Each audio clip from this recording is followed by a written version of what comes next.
Multipurpose విధానాన్ని రద్దు చేయాలి, రద్దు చేయాలి, రద్దు చేయాలి, రద్దు చేయాలి. కనీస వేతనం 18,000 ఉండాలి. గ్రామ పంచాయతీ కార్మికుల ఐక్యత వర్ధిల్లాలి, వర్ధిల్లాలి, వర్ధిల్లాలి. గ్రామ పంచాయతీ కార్మికుల ఐక్యత వర్ధిల్లాలి.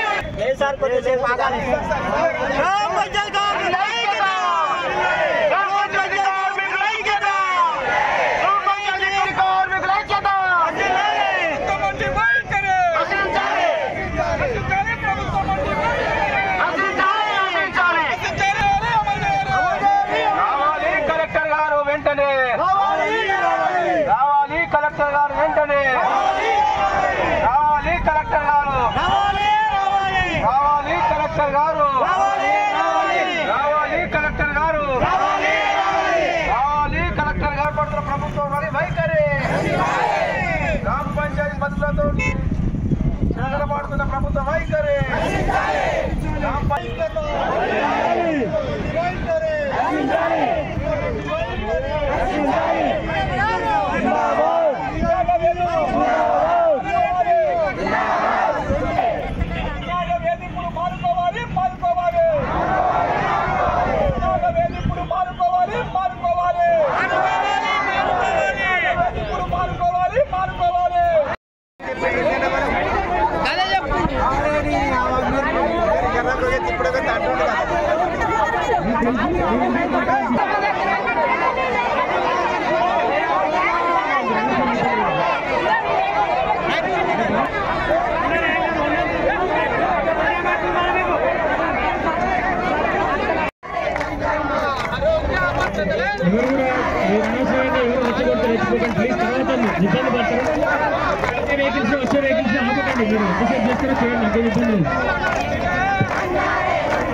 తెలంగాణ గ్రామ panchayat employees and workers union CITU అనుబంధం తెలంగాణ రాష్ట్ర వ్యాప్తంగా నిన్న ఈరోజు టోకెన్ సమ్మె రాష్ట్ర కమిటీ జేఏసీ పిలుపులో భాగంగా ఈరోజు రాజన్న సిరిసిల్ల జిల్లా కేంద్రంలో అన్ని మండల గ్రామ పంచాయతీ ఉద్యోగ కార్మికులు ఈరోజు టోకెన్ సమ్మెలో చేయడం జరుగుతూ ఉంది.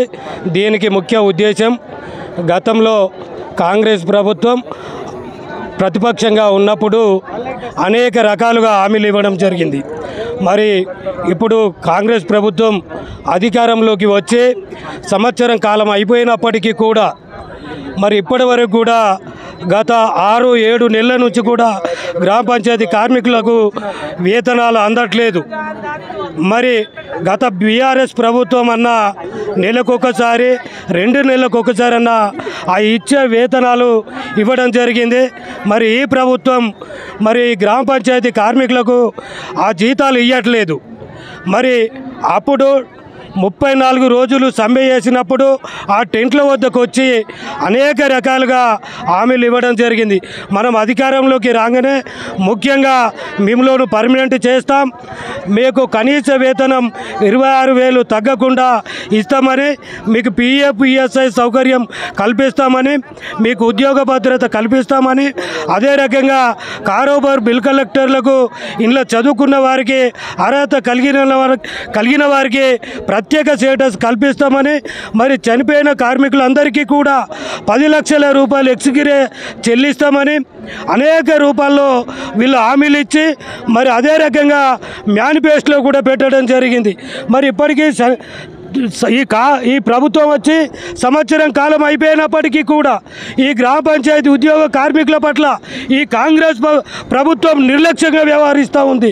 మరి ఇది గెలిచినప్పటి నుంచి మాకు సంబంధించినటువంటి పంచాయతీరాజ్ శాఖ మంత్రి సీతక్క గారిని కూడా కలవడం జరిగింది, ఉప ముఖ్యమంత్రి బట్టి విక్రమార్కను కలవడం జరిగింది, మరి మంత్రి శ్రీధర్ బాబును కలవడం జరిగింది.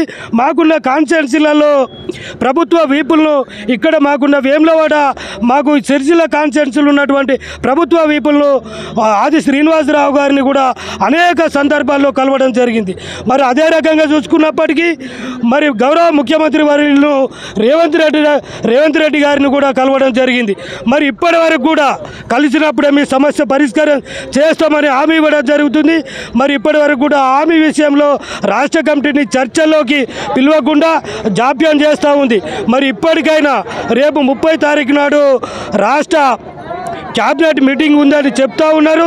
ఈ క్యాబినెట్ మీటింగ్లో ఫస్ట్ గ్రామ పంచాయతీ ఉద్యోగ కార్మికుల సమస్యలను ఎజెండాగా తీసుకొని చర్చించి వారికి న్యాయమైనటువంటి డిమాండ్లను పరిష్కరించని పక్షంలో రానున్న రోజులలో నిరవధిక సమ్మె చేయడానికి కూడా ఈ సందర్భంగా మేము వెనుకాడమని ఈ సందర్భంగా తెలియజేస్తూ ఉన్నాం. గ్రామ పంచాయతీ కార్మికుల సమస్యలు పరిష్కరించడంలో ఈ కాంగ్రెస్ ప్రభుత్వం పూర్తిగా నిర్లక్ష్యంగా వ్యవహరిస్తూ ఉంది. మరి కళ్ళుండి కబోదిగా వ్యవహరిస్తున్నట్టు ఈ ప్రభుత్వం కనబడతా ఉంది. గత ఎన్నికల సందర్భంగా గ్రామ పంచాయతీ కార్మికులు సమ్మె చేస్తున్న సందర్భంగా సీతక్కతో పాటు మన ముఖ్యమంత్రి గారు కూడా అందరూ టెంట్ల వద్దకు వచ్చి మేము ఖచ్చితంగా మీకు 18,000 అమలు చేస్తామని చెప్పి మరి వీళ్ళ గ్రామ పంచాయతీ కార్మికులతో గ్రామాలలో దింపించుకొని వాళ్ళతో ఓట్లు వేయించుకొని మరి ఈరోజు గద్దెకెక్కినటువంటి ప్రభుత్వం వారు కేవలం 7-8 పనిచేస్తున్నటువంటి గ్రామ పంచాయతీ కార్మికుల పట్ల పూర్తిగా నిర్లక్ష్యంగా వ్యవహరిస్తూ ఉంది. దాంతోపాటు మరి ఈరోజు వేతనాలు రాక తీవ్ర ఇబ్బందులు గురయ్యే పరిస్థితి ఉంది. మరి ఈ రకంగా ఎవరికి పని చేయాలి, ఎవరికి చేయొద్దు, ఎవరికి ఇప్పుడు తక్షణం పని చేయాలనే ఆలోచన కూడా ప్రభుత్వం లేని పరిస్థితి ఉంది. మరి ఇక్కడ చూసినట్టయితే ముఖ్యమంత్రి గారు గొప్పలు చెప్తా ఉన్నారు, ప్రభుత్వ అధికారికి 1వ తారీఖున జీతాలు ఎత్తున్నారు. మరి ఇక్కడ ఉన్న గ్రామ పంచాయతీ కార్మికులు 7-8,000 రూపాయల జీతాలు వచ్చేటోళ్లకు మరి 1వ తారీఖున జీతాలు వేయకుండా మరి వాళ్ళ జీతాలు పెంచకుండా మరి లక్షల కొద్ది జీతాలు ఉన్న వాళ్ళు కనబడతా ఉన్నారు.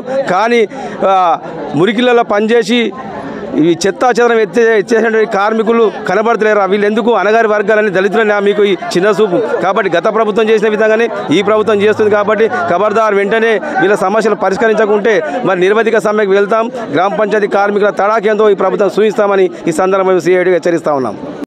గత సంవత్సర కాలంగా గ్రామ పంచాయతీలో పనిచేస్తున్న కార్మికుల వేతనాలు పెండింగ్లోనే ఉంటున్నాయి. గత సంవత్సర కాలం నుంచి 2 మార్లు మాత్రమే వేతనాలు ప్రభుత్వం వేయడం జరిగింది. గత 5 నెలలుగా వేతనాలు పెండింగ్లో ఉన్నాయి. గత ప్రభుత్వం కాంగ్రెస్ ప్రభుత్వం అధికారంలోకి వచ్చిన తర్వాత పంచాయతీ కార్యదర్శి నుంచి రాష్ట్ర ముఖ్యమంత్రి రేవంత్ రెడ్డి వరకు వినతి పత్రాలు ఇచ్చాం. మా శాఖ మంత్రి గారిని కలిసాం. అయినా కూడా చేద్దామని తప్ప ఈ కార్మికుల ఊసు కూడా కనీసం మాట్లాడకపోవడం ఇది చాలా నిర్లక్ష్యంగా వ్యవహరిస్తున్నది. ఈ ప్రభుత్వం వెంటనే స్పందించి ఈ నెల 30న రాష్ట్ర కేబినెట్ మీటింగ్లో గ్రామ పంచాయతీ కార్మికుల సమస్యల మీద చర్చించాలి, వారి వేతనం పెంచాలి, మల్టీపర్పస్ విధానం రద్దు చేయాలి, జీవో 60 ప్రకారం వేతనాలు చెల్లించాలి, కనీస వేతనం 18,000 తగ్గకుండా చేయాలి, అలాగే 10 లక్షల వరకు ఇన్సూరెన్స్ సౌకర్యం, 10 లక్షల వరకు హెల్త్ కార్డులు, అలాగే రిటైర్మెంట్ బెనిఫిట్స్ కింద 5 లక్షల రూపాయలు ఇవ్వాలని ప్రధాన డిమాండ్లతో రాష్ట్ర వ్యాప్తంగా జేఏసీ ఆధ్వర్యంలో ఈ సమ్మె నడుస్తోంది, ధర్నా నడుస్తోంది. ఇప్పటికి కూడా ప్రభుత్వం స్పందించకపోతే జనవరి 5 తర్వాత నిరవధిక సమ్మెలోకి వేయడానికి కూడా గ్రామ పంచాయతీ కార్మికులు సిద్ధంగా ఉన్నారని చెప్పి ఈ ప్రభుత్వాన్ని హెచ్చరిస్తున్నాం.